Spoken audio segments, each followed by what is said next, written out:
وڑائی صاحب، حکومت جو اس وقت نیا کانفیڈنس نظر آ رہا ہے وہ اپوزیشن کی اپنی ناکامیوں کی وجہ سے ہے یا حکومت کی کارکردگی کی وجہ سے ہے؟ اور لگ رہا ہے آپ کو کہ اپوزیشن اس وقت مکمل تتر بتر ہے، کوئی ٹف ٹائم نہیں دے پا رہی ہے حکومت کو؟ میرا خیال ہے کہ آپ کی بات کافی حد تک درست ہے۔ حکومت کو دو فائدے ہوئے ہیں۔ ایک تو یہ کہ کچھ معیشت کے شرح نمو میں جو اضافہ دیکھنے میں آیا، بمپر کراپس دیکھنے میں آئی، اس کی وجہ سے حکومت کو ایک یہ ملا کہ جی ان کی حکومت میں جو معیشت تھی وہ پہلے خراب تھی تو اب معیشت ٹھیک ہونا شروع ہو گئی ہے۔ دوسرا، اپوزیشن جو ہے وہ تتر بتر ہو چکی ہے، تو یہ دونوں چیزیں حکومت کے فائدے میں چلی گئیں۔ اور دوسری طرف اپوزیشن ہے کہ اس کو احساس ہی نہیں ہے۔ آپ دیکھیں کہ پی ڈی ایم کا آپس میں اتفاق نہیں ہو سکا اور پی ڈی ایم تتر بتر ہو چکی ہے۔ اب تحریک عدم اعتماد لائے تھے ڈپٹی اسپیکر کے خلاف، کل میرا خیال ہے اس پر بھی سمجھوتا ہو گیا ہے اور وہ تحریک جو ہے وہ بھی واپس ہو گئی ہے۔ تو اپوزیشن کی طرف سے تو کوئی ایسی موو نہیں ہے جس میں حکومت کو کوئی ٹف ٹائم دیا جائے، نہ کوئی جلسے ہیں، نہ جلوس ہے، نہ لانگ مارچ ہے، نہ کوئی اور ہے۔ وہ ایسا لگتا ہے کہ اپوزیشن کے پاس بھی کچھ دینے کو نہیں، کچھ کہنے کو نہیں، کچھ کرنے کو نہیں۔ اور دوسری طرف حکومت جو ہے اس کا پرابلم یہ ہے کہ حکومت ایک ایسے جال میں پھنس رہی ہے۔ دیکھیں، سیاست ایک کل کا نام ہے، معیشت ایک جزو ہے۔ اگر ملک کے اندر سیاست ٹھیک نہیں ہوگی تو اگر معیشت ٹھیک بھی ہو جائے تو کچھ نہیں ہوتا۔ آپ دیکھیں جناب مشرف کے زمانے میں معیشت ٹھیک تھی لیکن سیاست نہیں ٹھیک تھی، تو اس لیے بالآخر ملک کا کباڑا ہوا۔ اسی طرح آپ جب بھی دیکھتے ہیں کہ صرف ایک جزو ٹھیک ہو جائے اور دوسرا جزو خراب رہے تو معاملات خراب ہیں۔ اس لیے جب تک سیاست کے اندر ایک ہارمنی نہیں آتی، ایک لیجسلیشن کا راستہ ہموار نہیں ہوتا، ایک مذاکرات نہیں ہوتے، اس وقت تک میں سمجھتا ہوں کہ ملک صحیح ڈگر پر نہیں چلے گا۔ اور یہ چیز حکومت اور اپوزیشن دونوں کو سمجھنے کی ہے۔ اپوزیشن تو میرا خیال ہے کہ اب شاید کوئی احتجاجی تحریک کی بجائے وہ تو چاہتے ہیں کہ ریکنسیلیشن ہو اور کوئی ایسا معاملہ چلے کہ جس سے اگلے الیکشن کے معاملات طے ہوں۔ اور دوسری طرف حکومت جو ہے وہ اس لیے چاہتی ہے کہ اپوزیشن کو اور بھی رگڑا دے، اور ان کے بہت سارے لوگ ابھی بھی گرفتار ہیں اور بھی انہیں رگڑا دینا چاہتی ہے تاکہ اگلے الیکشن میں وہ اپنا ایجنڈا جو ہے کرپشن کا، اسی پہ ہی الیکشن لڑ سکیں۔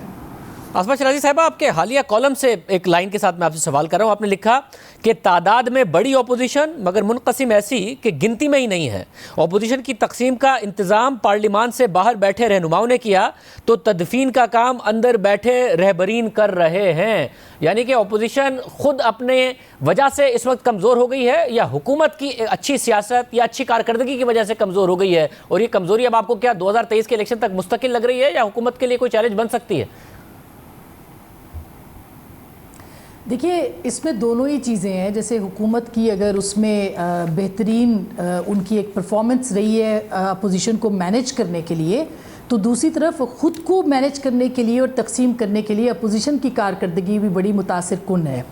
اور اس کی وجہ یہ کہ ایک بڑی سکسیسفل آپ نے دیکھا ڈیولپمنٹ ہوئی جب پی ڈی ایم بنی۔ اس کے اندر جو نکات 21 یا 22 رکھے گئے، اس میں حکومت کی رخصتی سب سے اول نمبر کے اوپر رکھی گئی، اور اس کے بعد آپ نے دیکھا کہ مختلف آپشنز جو تھے اس کے اوپر ایگری کیا گیا، اور مختلف ساری جو جماعتیں تھیں، 9 جماعتیں تھیں، اس میں 2 پاورفل تھیں، پاکستان پیپلز پارٹی اور پاکستان مسلم لیگ نواز، اور ظاہر ہے کہ JUIF، باقی تو ظاہر ہے چھوٹی جماعتیں تھیں، اور ان سب نے اتفاق کیا تھا۔ لیکن آپ نے دیکھا کہ آہستہ آہستہ پہلے پی ڈی ایم ٹوٹی، اور پی ڈی ایم کے ٹوٹنے سے پہلے کی جو آپ نے کارروائی دیکھی جس میں کہ اپوزیشن کو ایک ایج نظر آیا، اور وہ پارلیمان کے اندر تھا، یوسف رضا گیلانی کا جو انتخاب تھا اس کے اندر۔ اور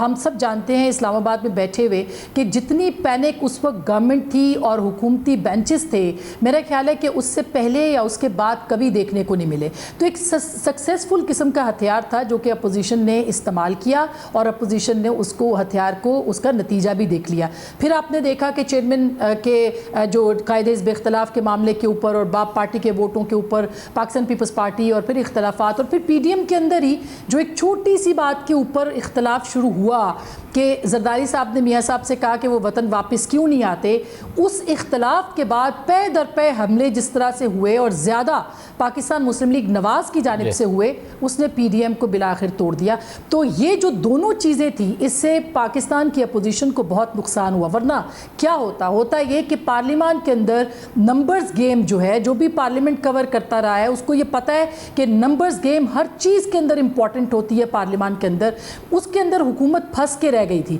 ابھی آپ دیکھیں کہ جو بلوں کی منظوری ہوئی ہے اس کے اندر بھی تعداد پوری نہیں تھی، 3 بار کورم جو ہے وہ پوائنٹ آؤٹ ہوا ہے، اور اپوزیشن اس بات کے اوپر اعتراض کر رہی ہے کہ بار بار کورم پوائنٹ ہونے کے باوجود جو ہے ان بلوں کو پاس کیا گیا ہے۔ تو یہ ایک ایسی چیز، ابھی جو اسپیکر کا الیکشن ہے